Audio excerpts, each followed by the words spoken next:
이 시간 하나님께서 우리에게 주신 말씀은요, 사도행전 1장 15절에서요 20절까지의 말씀입니다. 사도행전 1장 15절에서요 20절까지의 말씀입니다. 사도행전 1장 15절에서요 20절까지의 말씀입니다.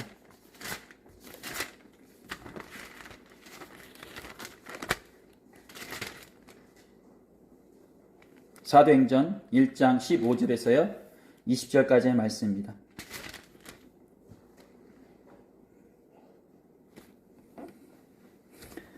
다 찾으신 줄 믿고요. 제가 한 절 읽고 여러분 한 절 읽다가 마지막 20절은요. 다 같이 읽도록 하겠습니다. 사도행전 1장 15절에서요. 20절까지의 말씀입니다. 모인 무리의 수가 약 120명이나 되더라. 그때 베드로가 그 형제를 가운데 일어나서 이르시되 형제들아, 성령이 다윗의 입을 통하여 예수 잡는 자들의 길잡이가 된 유다를 가리켜 미리 말씀하신 성경이 응하였으니 마땅하도다. 이 사람은 본래 우리 수 가운데 참여하여 이 직무의 한 부분을 맡았던 자라. 이 사람이 불의의 삭스로 밭을 사고 그의 몸이 곤두박질하여 배가 터져 창자가 다 흘러나온지라. 이 일이 예루살렘에 사는 모든 사람에게 알리어져 그들의 말로는 그 밭을 아겔 타마라 하니 이는 피밭이라는 뜻이라. 시편에 기록하였을 때 그의 거처를 황폐하게 하시며 거기 거하는 자가 없게 하소서 하였고 또 일렀으되 그의 직분을 타인이 취하게 하소서 하였도다. 아멘. 오늘은 여러분들과 제고수도 가지 말아야 한다라는 제목으로 다 같이 하나님의 말씀 나누도록 하겠습니다. 우리 말씀 나누기 앞뒤 좌우로 마음과 정성을 모아서요 예수님의 이름으로 축복의 인사 나누도록 하겠습니다. 예수님의 이름으로 사랑하고 축복합니다. 예수님의 이름으로 사랑하고 축복합니다. 말씀 나누도록 하겠습니다.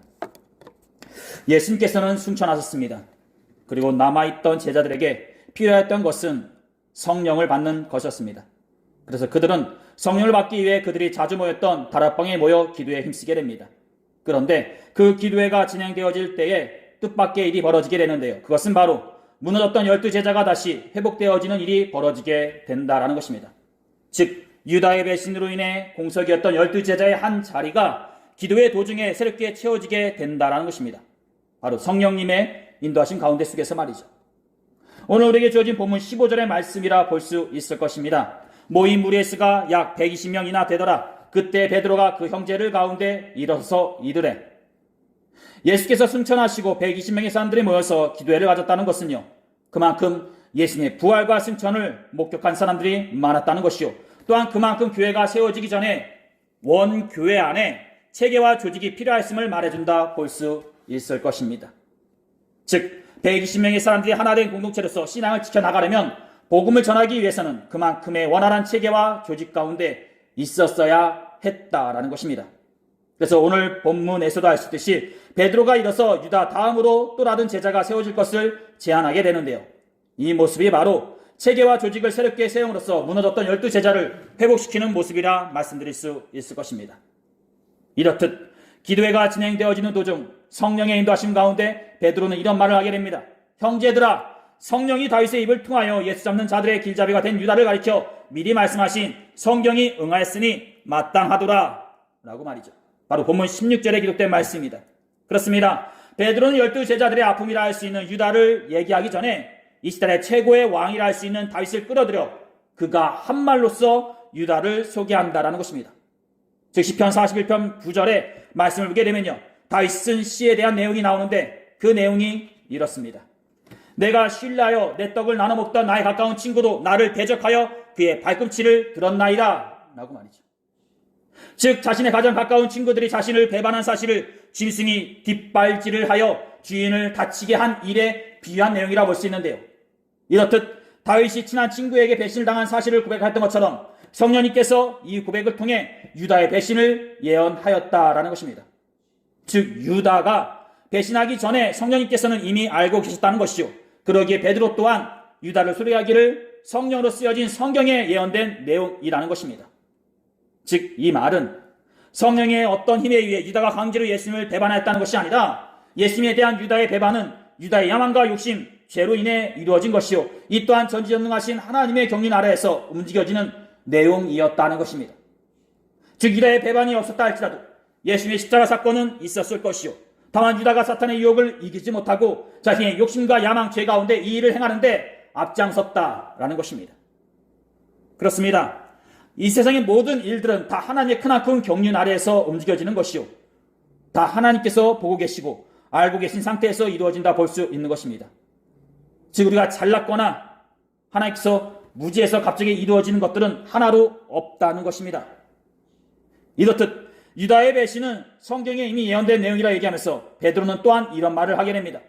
이 사람은 본래 우리 수 가운데 참여하여 이 직무의 한 부분을 맡았던 자라. 이 사람이 불의의 사고로 밭을 사고 후에 몸이 곤두박질하여 배에 터져 창자가 다 흘러나온지라. 이 일이 예루살렘에 사는 모든 사람에게 알려져 그들의 말로는 그 밭을 아겔다마라 하니 이는 피밭이라는 뜻이라. 유다의 배신은 성경에 이미 예언된 내용이라 하여도요, 그 맡았던 자리와 직무가 공석이라는 것은 제자들에게는 부끄러움이자 아픔이라 볼 수 있고요, 사명으로 뭉쳐진 원교회 공동체에게는 안타까움이라 말씀드릴 수 있을 것입니다. 즉 유다의 배신으로 인한 12제자의 공식은, 그 공석은 12제자에게도 그리고 원교회에게도 흠이자 아픔이자 부끄러움이었다라는 것입니다. 있어야 될 그 자리가 비었다는 것, 이는 교회에게는 부끄러움, 안타까움이었다라는 것입니다. 본문 17절에서 베드로는 유다를 회상하기를요, 이 사람은 본래 우리 수 가운데 참여하여 라고 말해주고 있는데요, 우리 수 중에 하나였다라고요. 이는 유다의 원래 모습이 자신들과 함께 예수님의 제자들이었다는 것을 말해준다 볼 수 있을 것입니다. 우리와 같은 사람들이었다. 즉 예수님을 배신하고 제자의 도에서 떠난 유다의 모습이 본래는 자신들과 같은 제자들의 모습이었다는 것입니다. 그는 각자의 11 제자들이 그랬던 것처럼 하나의 직무와 봉사를 맡았었고요, 이로 인해 12제자들 중에 한 제자로서 사람들에게 소개되었던 사람이었습니다. 그는 나머지 11제자들과 함께 먹고 함께 자고 함께 생활하였던 사람이었고요, 친구이자 동료이자 함께 진리를 쫓으며 살았던 사람이었습니다. 그는 함께 고생하며 함께 기쁨을 나누며 함께 이야기를 나누었던 사람이었습니다. 즉 현대에 우리가 예배를 드릴 때 우리의 옆에서 함께 예배를 드리는 믿음의 동역자였다는 것입니다. 그런데 그런 그가 어떻게 해요? 이제는 배신자가 되고 실패자가 되고 아픔이 되어 심지어 예루살렘에 사는 모든 사람들이 다 아는 그런 불의한 자가 되어 11제자들과 공동체 가운데 남아있게 되었다라는 것입니다. 그리고 이어서요, 베드로는 시편의 내용을 통해서 한 번 더 그를 저주하게 되는데요, 이는 유다의 배신과 죄를 강조하기 위해서가 아니라 그로 인해 비어있는 제자의 자리를 새 사람으로서 채워야 한다는 취지에서 하는 말이라 볼 수 있을 것입니다. 즉 20절에 그의 거처를 황폐하게 하시며 거기 거하는 자가 없게 하소서라는 말은 시편 69편 25절을 인용한 말씀으로써 억울한 일을 당한 자가 자신을 괴롭히는 악인들을 이렇게 해달라는 염원의 기도라 볼 수 있고요, 그의 직분을 타인이 취하게 하소서라는 말 또한 자신을 괴롭히는 악인들이 이렇게 됐으면 하는 염원의 기도의 내용이다라는 것입니다. 즉 악인이었던 유다와 같은 자는 더 이상 생기지 말아야 한다는 것이요, 또한 악인이었던 유다가 맡았던 직분은 누군가가 계속적으로 이어가야 한다는 것입니다. 그렇습니다. 배신자여 실패자라 할 수 있는 유다는 더 이상 이 공동체 가운데 존재하지는 않지만 그가 맡았던 그 사역과 직분은 누군가로 인해 계속적으로 이어가야 한다는 것입니다. 사람은 떠났어도 그 사람이 하였던 그 자리는 누군가가 대신 와서 해줘야 한다는 것입니다.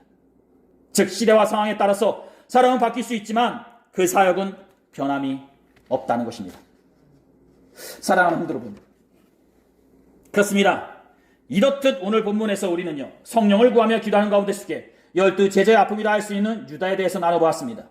그리고 현재 그는요, 존재하지는 않지만 그의 직분과 사역은 계속적으로 이어가야 한다는 것을 나눠보았습니다. 즉 12제자가 새롭게 세워지는 가운데 속에 유다를 거둬남으로써 12제자가 새롭게 회복되어지고 원교회 또한 그 체계와 조직이 새롭게 세워지는 모습을 나누어 보았다는 것입니다. 사랑하는 성도 여러분, 제자들에게 유다라는 인물은요, 부끄러움이자 아픔이자 말하고 싶지 않은, 어쩌면 숨기고 싶어하는, 덮고 싶어하는 사람일 것입니다. 즉 제자들과 원교회 성도들에게 말하기 꺼려하는 인물이라는 것입니다.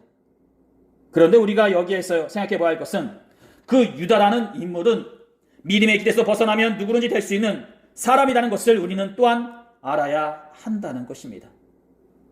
즉 같은 상황에서 같은 상주에서 같은 처지에서 예배를 드린다 해도 각자의 믿음의 생활과 열매가 다르듯이 이 자리에서 예배를 드리는 우리를 또한 11명의 제자들과 똑같이 생활하였던 유다처럼 믿음의 길에서 벗어나면 누구든지 될 수 있다는 것입니다. 그렇습니다. 우리가 콩나물을 재배할 때에 똑같이 물을 주지만 나중에는 그 크기가 각자가 다르듯이 한 공동체 안에 성도들 또한 똑같은 장소와 상황에서 예배와 말씀을 나누지만 그 영적인 키는 각자가 다르게 커갈 수 있다는 것입니다. 그리고 그 사실을 인지한 자로서 매일같이 우리들은 말씀 앞에 서야 되고요. 제 앞에서 승리하는 자로서 있어야 한다는 것입니다. 같은 장소에서 같이 예배를 드린다 할지라도 같은 말씀으로 나눈다 할지라도 그 믿음의 커가는 속도는 각자가 다를 수가 있는 것입니다. 그거에 대해서 비판해서도 안 되고 안타까워 여겨서도 안 되고 슬퍼해서도 안 되고 다만 하나님께 내어 맡긴 자로서 기도해 주는 것이 최선인 방법인 것입니다. 사랑하는 여러분, 오늘 본문에는 나와 있지 않지만 베드로는 계속적으로 말을 이어가게 됩니다. 그리고 새로운 제자를 뽑는 가운데 속에 베드로는 이런 말을 하게 됩니다. 유다는 이 직무를 버리고 제 곳으로 갔나이다 라고 말이죠.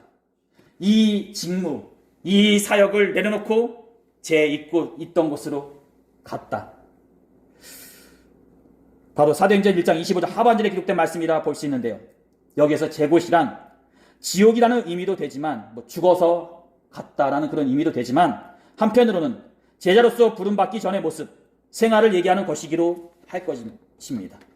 즉 하나님께서 불러주시기 전의 모습으로 또는 생활로서 돌아가듯이 우리를 또한 이 제 곳으로 돌아가는 일이 없어야 한다라는 것입니다. 제 곳으로 내가 하나님을 만나기 전에 그 전의 모습으로 돌아갔다. 즉 끝까지 믿음의 사도들로서 우리들에게 주어진 직무와 사명을 감당하지 못하고 떠나게 되었다라는 것입니다.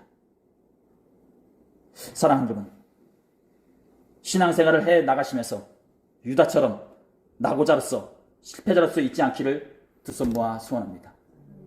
하나님이 불러주신 가운데 순종함으로써 주님의 제단 앞에 제 예배의 자리에 서고 사역을 행하는 것처럼 그 자리에서 제 곳으로 주님을 만나기 전의 모습으로 돌아가지 않기를 두 손 모아 소원합니다. 오늘 하나님께서 우리에게 주신 말씀 여기까지입니다. 기도하시겠습니다.